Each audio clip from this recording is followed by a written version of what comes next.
It's been a busy offseason for the Boston Bruins. Ian McLaren of Locked On Bruins is here to tell us all about it and whether or not the Bruins are better or worse than they were when last season ended. All that and more coming up on this episode of the Locked On NHL Podcast. You're Locked On NHL, your daily podcast on the National Hockey League. Part of the Locked On Podcast Network, your team every day.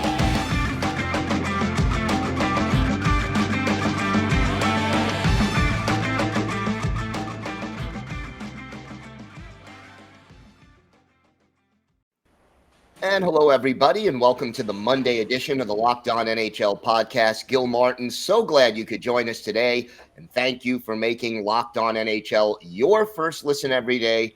We are free and available on all platforms. It's my pleasure to welcome back to the show the host of Locked On Bruins, Ian McLaren. Ian, how you doing? I'm pretty good, Gil. How are you? Good, thanks. Very interesting offseason for the Bruins, making a few moves, some of them more expected than others. Looking back on it, what do you think was the best move that this team made during the offseason?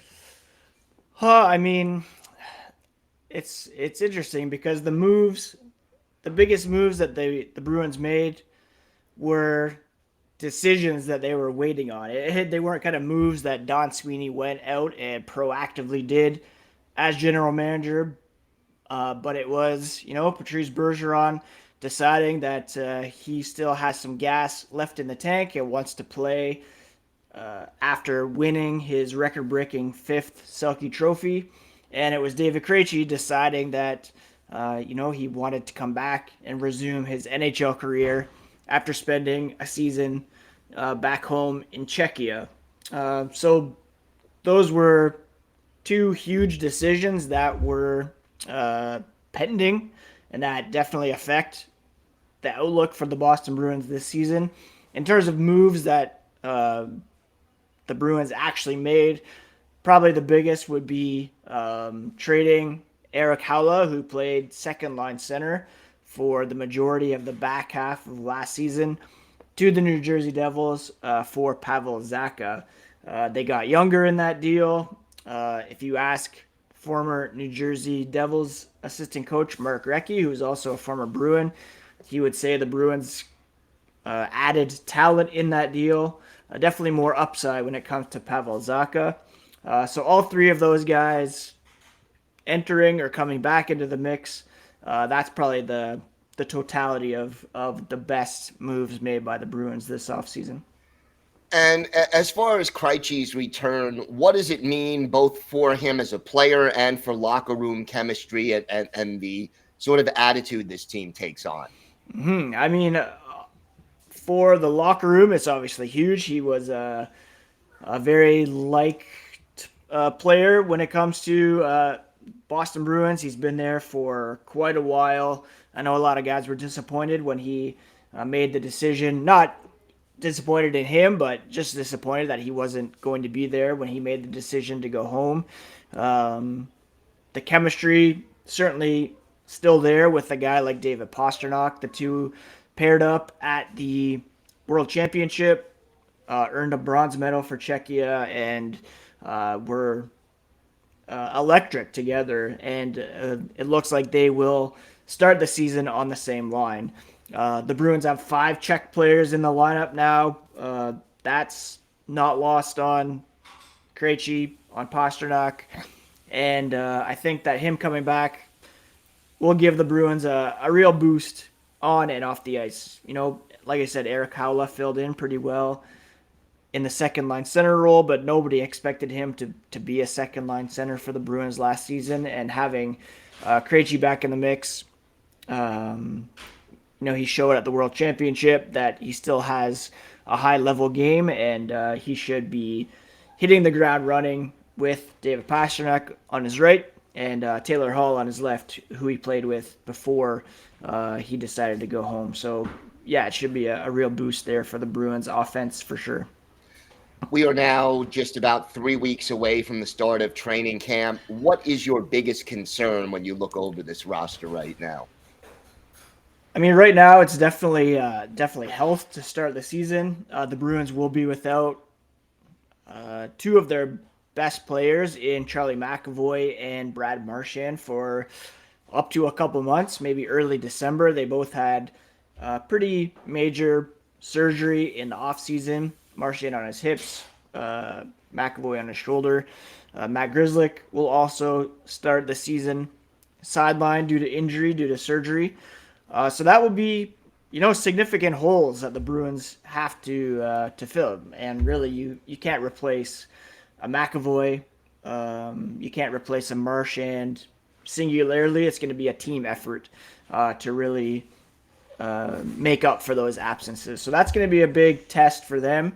And it will be up to new head coach Jim Montgomery to kind of find the right pieces, push the right buttons, and get the team to kind of buy in, all hands on deck for them to withstand those injuries early on and kind of stay afloat in the playoff race. How excited are you about the new head coach, and what does he bring to the table?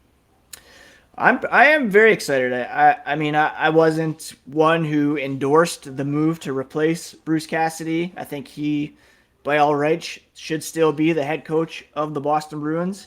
But if they were going to bring in anybody, I was happy with the decision to hire Jim Montgomery. He did a fantastic job with the Dallas Stars before his personal issues caused them to part ways. Seems like everything is on track there. He's a guy who's well liked by the players. Even guys who played for the St. Louis Blues last season, where he was an assistant, were really sad to see him go and said that the guys in the room are going to really love him. And, I think they'll be an even more up-tempo team. Bruce Cassidy really preached team defense. I think that will still be a staple for the Boston Bruins. But I like to see a bit more of a north-south game, the Bruins really pushing the puck up and creating even more offense, especially 5-on-5, which was definitely one of their weaknesses under head coach Bruce Cassidy. So I expect that to be much improved under Jim Montgomery, and the power play as well. And as far as the goaltending goes, do you have an idea who will be the number one, or will it be more of a 1A, 1B kind of a situation? Yeah, I expect it'll be similar to last season, where it will be a 1A, 1B, but where those two rankings are kind of interchangeable. We saw both Linus Ullmark and Jeremy Swayman take the mantle of 1A at certain points last season. There was some confusion there, when Tuukka Rask came back, attempted his comeback. Swayman sent down to the AHL just because he was kind of waiver exempt. But I do think that I guess they'll kind of both get a fresh start under Bruce Cassidy. We saw in the playoffs, Linus Ullmark was the starter to begin the playoffs. Swayman was the guy to close the playoffs. And I think ultimately, Ullmark is signed for a few more years, and these guys will be a tandem for a couple more years yet. But I think eventually it will level off where Swayman will be kind of installed as the 1A for the Boston Bruins this season. Ian, why don't you tell our viewers and our listeners where they could find the podcast and where they could find you on social media? Sure, yeah. The podcast is Locked On Boston Bruins. You can find it in your podcast feeds and on YouTube. And people can find me at Ian C. McLaren. All right. Ian, always a pleasure. Thanks for joining us today. No problem. Thanks a lot, Gil. Take care. Are you one of those people who thinks it's okay to drive stoned? What's the worst that could happen? You could end up driving below the speed limit. It's no big deal, right? Wrong. The truth is your reaction times slow way down when you're high. You not only put yourself in danger, but everyone around you. Talk about a buzzkill. Stop kidding yourself. It's not okay to drive high. If you've been using marijuana in any form, do not get behind the wheel. If you feel different, you drive different. Get high, get a DUI.